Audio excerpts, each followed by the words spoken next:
Hello and welcome to another edition of the Stench of Truth. There was a story going around the internet over the last couple of days that had it that supposedly Iceland was actually forgiving homeowners' debt. And when I saw that, I was like, oh, this is amazing. This is exactly the sort of thing that we're going to need to address some of the more egregious problems when it comes to the supposed economic situation around the world, the depression and what have you. But of course, that story is not in fact true. Iceland is not forgiving the debt of its homeowners, but it is doing something very good nonetheless. And I just want to outline a little bit of this for you. Let's see. The government and the newly constructed Icelandic banks developed a template to be used in case-by-case restructuring discussions between borrowers and lenders. The templates facilitated substantial debt write-downs designed to align secured debt with the supporting collateral, which means that it would bring the loan into line with the value of the house and align debt service with the ability to repay. Do you understand that as well?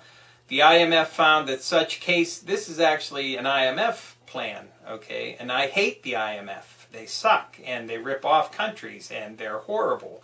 But apparently Iceland was able to actually gouge out some kind of program from the IMF that actually seems like it might be good. The IMF found that such case-by-case negotiations safeguard property rights and reduce moral hazard, but they take time. As of January of this year, only 35% of the case-by-case restructuring applications had been processed. To speed things up, Iceland has introduced a debt forgiveness plan which writes down deeply underwater mortgages to 110% of the household's pledgeable assets, which basically means that taking into account the total assets of the family who owns the house, the actual amount that they would owe on that supposed mortgage will not exceed 110% of those assets.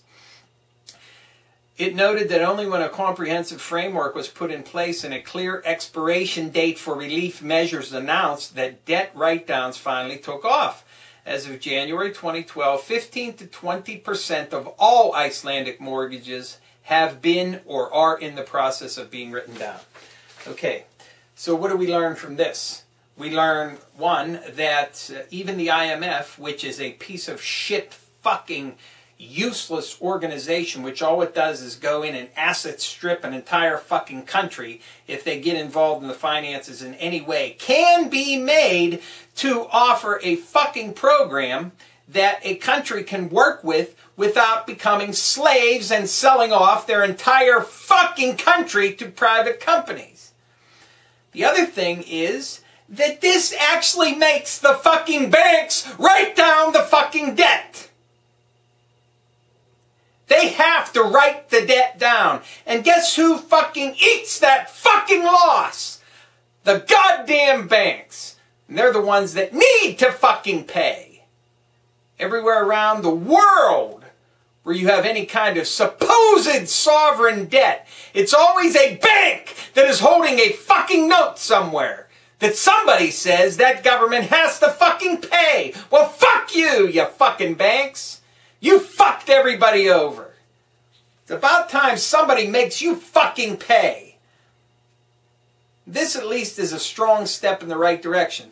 Let's see, what do we have in our fucking country when it comes to mortgage remodification projects in this country?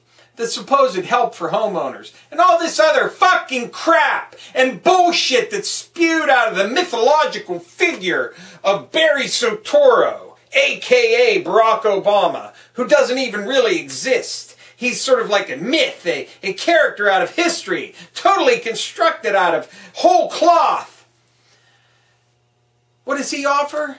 A piece of shit junk program, which people can't even qualify for, and the bank has to actually agree to work with you before you can even do anything. And if they don't want to work with you, well then you're fucked. So it's all up to the fucking banks. We got nothing in this country. Here you have Iceland able to get a program from the IMF that they can actually use to force banks to write down the fucking notes and eat the fucking loss. And what we have in this country? Jack fucking shit. If you want to have any kind of revaluation of the housing market and an actual turnaround in there, you have to have substantial debt reduction. And that means debt forgiveness. That means someone is eating the fucking loss. And guess what, motherfucker?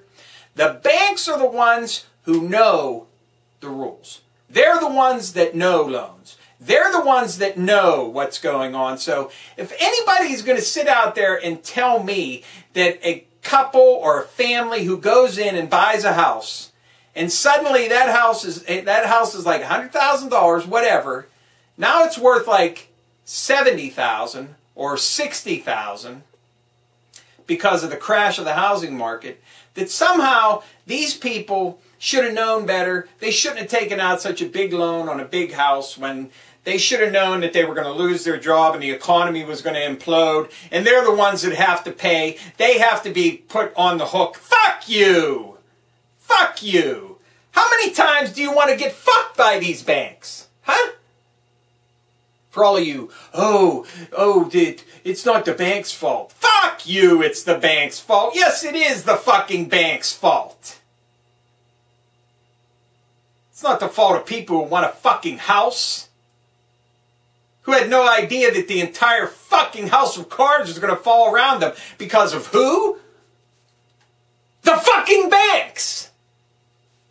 They better start eating some motherfucking losses. That's the only way that you're ever going to see any kind of economic turnaround, is if you tell these motherfuckers, you have to take some of this and you have to fucking eat it. You're actually doing something in Iceland.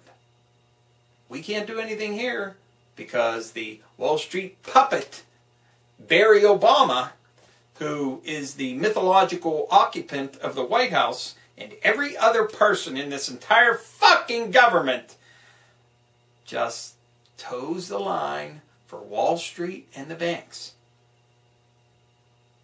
And I'm fucking sick of it. Thank you. Good night.